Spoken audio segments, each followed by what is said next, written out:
great players don't have to tell people they're great. Yeah, that's true. You let fans do that. You let people debate it on talk radio and podcasts. You know, players don't have to do that. You know, that we all know you're great. You don't have to tell us. And then like the generation, they talk so much shit about the game today. Yeah. And it make you go back and watch the game back then. And it makes you not even want to appreciate it no more like I did when I was a kid. Like, it was like. And it's just basketball. At the end of the day, it's just basketball. Yeah, I'm 10, 12 years in, I got 4 MVPs and 4 championships. Like, but do I still want to do this shit? You know what I'm saying? You know how hard it is. Some people say, I want to go play baseball.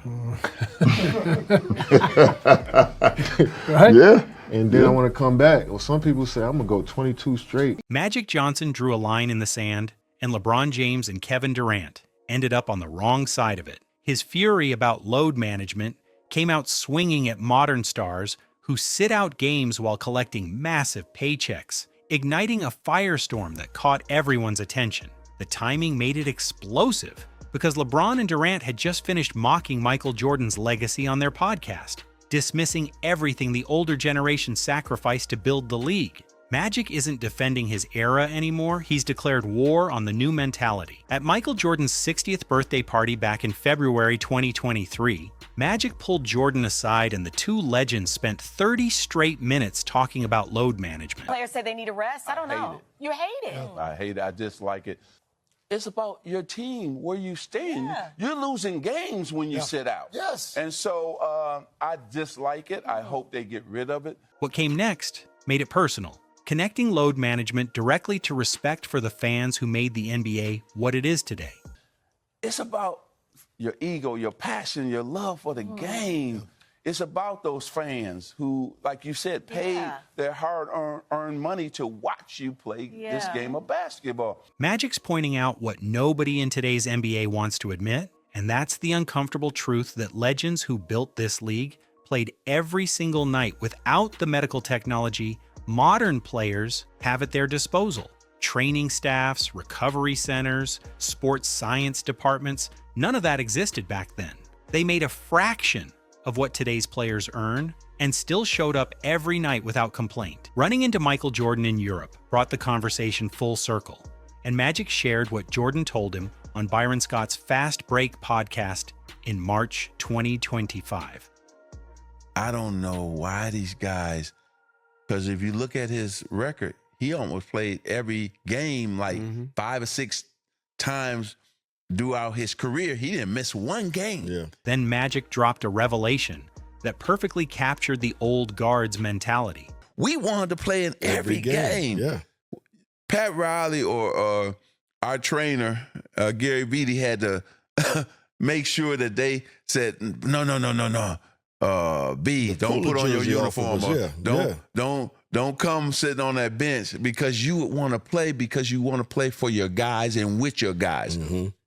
It's a difference now, right? And fans see it, and fans are reacting to low management. They don't get to see their stars. What happened next set the basketball world on fire. Kevin Durant and LeBron James appeared on LeBron's Mind the Game podcast on July the 1st, 2025, and decided to take a shot at Michael Jordan without saying his name directly because they're too calculated to be that obvious. The message came through unmistakably clear. Durant started talking about longevity and how hard it becomes to keep playing year after year. Yeah, I'm 10, 12 years in, I got 4 MVPs and 4 championships. Like, but do I still want to do this shit? You know what I'm saying? You know how hard it is. Some people say, I want to go play baseball. Right? Yeah. And then I want to come back. Or some people say, I'm going to go 22 straight. LeBron's laughter came immediately. They both knew exactly what they were doing, making Jordan's retirement sound like he quit on the game while LeBron's longevity somehow made him tougher or more dedicated to basketball. Durant's cute little comment about Jordan playing baseball completely ignores the context of why Jordan retired in 1993, and that context changes everything about what happened. Jordan didn't wake up one morning bored with basketball and decide to walk away. His father was murdered that summer, killed during a robbery, and James Jordan, the man who pushed Michael to greatness, was suddenly gone. Michael Jordan walked away from basketball at the absolute peak of his powers to honor his father's memory and pursue the dream they talked about together. When Durant casually throws out "some people play baseball" and LeBron laughs right along with him, they're not just being ignorant about the circumstances, they're being disrespectful by reducing one of the most painful moments in Jordan's life to a punchline for their podcast audience. The basketball world noticed and the backlash came swift. Stacey King won 3 championships with Jordan and fired back hard. Great players don't have to tell people they're great. Yeah, You that's true. let fans do that. You let people debate it on talk radio and podcasts. That's why I say it's a Cry Me a River podcast, because you're crying and moaning. Calling it the Cry Me a River podcast without hesitation. King pointed out something that cut deep. LeBron has played one 82-game season in his entire career, just one, while Jordan did it 9 times over his career without complaint. Kwame Brown went even harder with his response. But so let's see what Kevin Durant said right here, man. I think this was the stupidest shit. I just think he should have did a little more research, and I think that was distasteful, because now MJ and his family, I think Kevin Durant should apologize for this, to be honest with you. And I think that's kind of whack that Kevin Durant said he's a student of the game. But how did you not know this information? Jordan's actual retirement came after winning his 3rd straight championship, not after a first-round playoff exit or after getting embarrassed in the finals. He reached the absolute pinnacle of basketball and accomplished something Magic Johnson never did, something Larry Bird never did, something Isaiah Thomas never did with a 3-peat. And he did it while dealing with the grief of losing his father to murder. Durant and LeBron have a documented history of disrespecting the entire older generation, not just taking shots at Jordan. Back in January 2021, Durant posted on Instagram in response to criticism from former players, and his words were clear. Them old heads need to go enjoy retirement. LeBron echoed the same sentiment and went even further during May 2025 on his podcast. And I loved it growing up. I mean, shit. They just, the older generation, they make you not want to love the game that I grew up watching. Right. Seeing, Charles Barkley play in Phoenix, like take his talents to Phoenix and help them get to the finals was like so fucking dope. And then like the generation, they talk so much shit about the game today. Yeah. And it make you go back and watch the game back then. And it makes you not even want to appreciate it no more like I did when I was a kid. Like, it was like... That attitude defines modern players calling legends who built the league bitter old heads, just for pointing out that nobody wants to play anymore. Durant doubled down in April 2023 by dismissing the physicality of the 80s and 90s entirely. I go back and watch a lot of those 90s film, 80s stuff, and they play physical, but I just think they got away with a lot of flagrant fouls, and I think that's why they call their era more physical than ours. Magic's career backs up everything he says about playing through everything.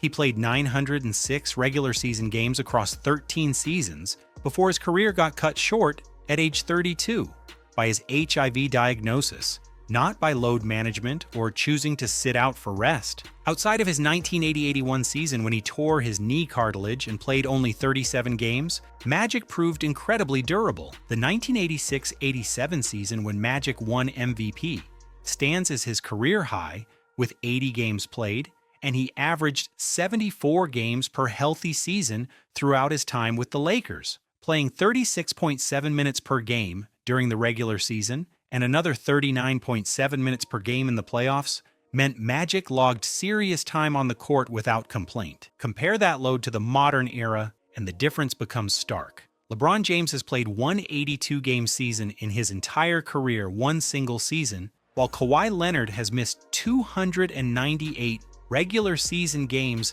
since being drafted and hasn't played both ends of a back-to-back since April 2017. 0 NBA All-Stars played all 82 games in 2024, not a single one. The money tells an even more damning story.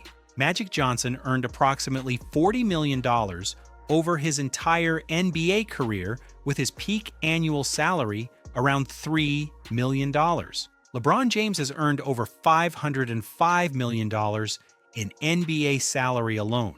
When you adjust for inflation, Magic's entire career earnings equal about what some current stars make in 2 seasons, and LeBron has earned roughly 13 times what Magic made in his entire Hall of Fame career. Magic addressed this disparity directly when talking about fan respect. It's about those fans who pay their hard-earned money to watch you play this game of basketball, and then we're getting paid to play something that we love. Charles Barkley, another legend from Magic's era, put it even more bluntly. Couldn't believe that an NBA player could make $1 million. And now these guys are so lucky and blessed, and they can't play basketball 3 or 4 days a week. Barkley made another point that hits hard when you really think about it. It ain't like we're working in the steel mill, brother. There's people working the steel mill every day. I'm pretty sure they're tired too, but they go to work every day. Michael Jordan addressed load management himself in October 2025, and his position was crystal clear. It shouldn't be needed, first and foremost. You know, I never wanted to miss a game because it was an opportunity to prove. You know, the fans are there to watch me play. I want to impress that guy way up on top who probably worked his ass off to get a ticket. Physically, if I can't do it, then I can't do it. But physically, if I can do it and I just don't feel like doing it, that's a whole different lens. Jordan's view of missing games when physically capable was that it wasn't an option, plain and simple. Duty, respect, proving yourself every single night. Those principles defined how he approached basketball. Magic feels the same way about the responsibility players carry. On FS1 Speak in December 2024, he connected load management directly to the NBA's declining viewership numbers. There's a reason why the viewership is going down, and these guys better wake up and say, hey, we gotta change this. The guys gotta play. We took pride in playing. Magic called out something else about the modern NBA that connects to this whole mentality shift. They don't hate each other. I hated Larry and every Celtic. The Celtics and Lakers hated each other. It made for great TV and people tuned in. Who's making these dismissive comments about Jordan and the older generation becomes the most telling part. Kevin Durant joined the team that beat him in the 2016 playoffs. The 73-win Warriors, who already had Steph Curry, Klay Thompson, and Draymond Green on the roster. That move remains widely considered the most spineless decision in league history. Since leaving Golden State, Durant demanded a trade out of Brooklyn and moved to Phoenix after he couldn't handle the pressure. This guy is mocking Jordan's retirements. LeBron took his talents to South Beach when things got tough in Cleveland the first time. When the Heat started declining in 2014, he bolted back to Cleveland. Then he went to Los Angeles when that situation didn't work out. Every time adversity showed up, LeBron found the nearest exit available. Magic himself won 5 championships in those 13 seasons before his diagnosis forced him to retire, appeared in 9 NBA Finals, and won 3 MVP awards without ever complaining about playing too much or needing rest days. The NBA had to step in and implement a 65-game rule in 2023 to 2024, requiring players to appear in at least 65 games to qualify for MVP and other awards. Think about what that means for a second.